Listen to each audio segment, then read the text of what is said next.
Jai Hind all my dear students, how are you all? So today we are moving part third of the digestive system, right? Earlier what we have discussed, we have discussed about the mouth, we have discussed about the buccal cavity, right? Apart from it, we have discussed enzymes. What are enzymes? Enzymes are those substances which helps in breaking down complex substance into the simpler ones, right? Then what we have discussed about the esophagus part, right? Esophagus or food pipe. Then we have discussed about the stomach. Stomach is a J-shaped organ, right? Then what we have discussed about the small intestine. So small intestine is that place where the complete digestion of carbohydrate, protein and fat will takes place, right? Now we are moving to the next part, right?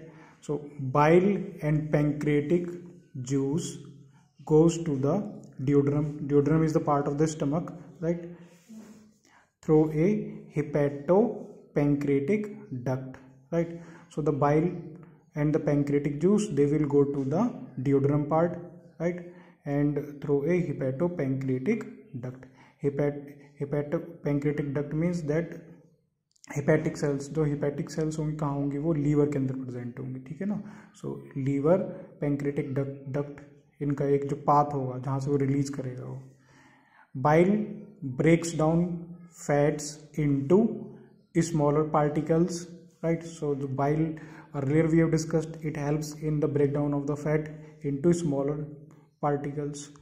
This process is called emulsification of fat. When the bile will act on the fat, it will convert larger globules into smaller globules, right. Now the enzyme that is responsible here is lipase. So the lipase digest fat into fatty acids and glycerol. This enzyme is responsible for it. Trypsin and chymotrypsin are the enzymes which digest protein into amino acids. So these are the two enzymes, trypsin and the chymotrypsin. They help in the breakdown of protein into amino acids. Clear?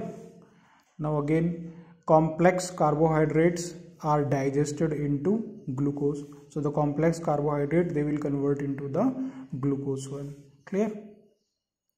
The digested food is taken up by the walls of the intestine, right. So the digested food that is completely degraded, now it is taken up by the walls of intestine. Now what they are telling, the inner lining of the small intestine has numerous finger-like projections called villi, right. So they are having a finger-like projections that is known as the villi, right, which increases the surface area for absorption. So what is the role of villi here? They will increase the surface area so that they can absorb it.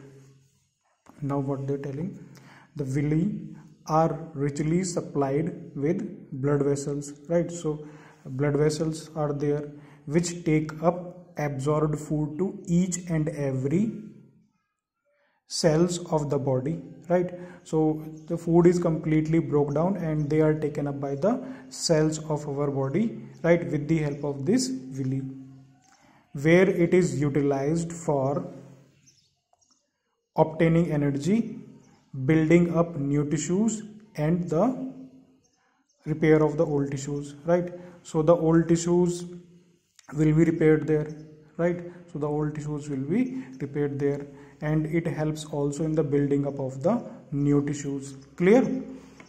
Now we are moving to the large intestine. So the large intestine, it is smaller than the smaller intestine. So large intestine is smaller than the small intestine. Undigested food goes into the large intestine, So the food which remain undigested, it goes to the large intestine.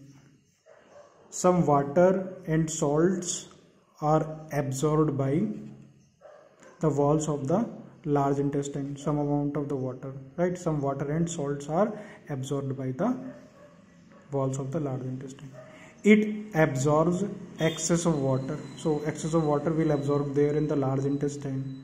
The rest of the material is removed from the body, right, via the anus. That is known as the egestion, right? So this is all about your digestive system in human beings. Now I will show you the diagram of digestive system, right?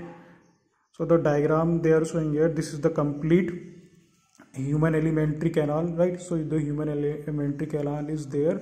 You will see tongue part is there, right? This is the tongue part. Now this is the mouth or buccal cavity, right? With the help of teeth you are chewing the food, right? And the enzyme that is present in our mouth is salivary amylase. So the salivary glands will secrete the saliva there, right? It will break down, right? And it will the food will break down and it will goes to the esophagus part. Esophagus को हम और क्या कहते हैं हम लोग, food pipe भी कहते हैं, ठीक है ना. So here you will see the peristaltic movement, right. So the peristaltic movement will occur here, right, and the food rhythmic contraction and relaxation will occur here, right. And after that the food will go into this J-shaped organ, right. So this J-shaped organ is the stomach part, right. So the food will remain in the stomach for 4 to 5 hours, 4 to 5 hours. Then where it will go? After that it will goes into the small intestine. So the small intestine will receive the secretions. The small intestine will receive the secretions from the liver and the pancreas through hepatopancreatic duct. So the hepatopancreatic duct is there and they will release their secretions into this small intestine. You will extensive coiling is there, right. You will see it here clearly, extensive coil in the small intestine. And small intestine is that place where the complete degradation of carbohydrate, fat and protein will takes place, right. Then you will see this is the large intestine part, right. So the food which remain undigested will removed, right. So the food remain undigested will remove from this, right, and it will go out with the help of anus, right. So you will also see here the gallbladder, right. Gallbladder will store the bile. So the bile the bile will stored in the gallbladder. And this is the duct. So duct is the passage, right. Duct is the passage, right. I hope the diagram is clear. This is the complete human alimentary canal. Clear? I hope the topic is clear to each and everyone. If in case you are having some doubts or some queries, you will ask me. Clear?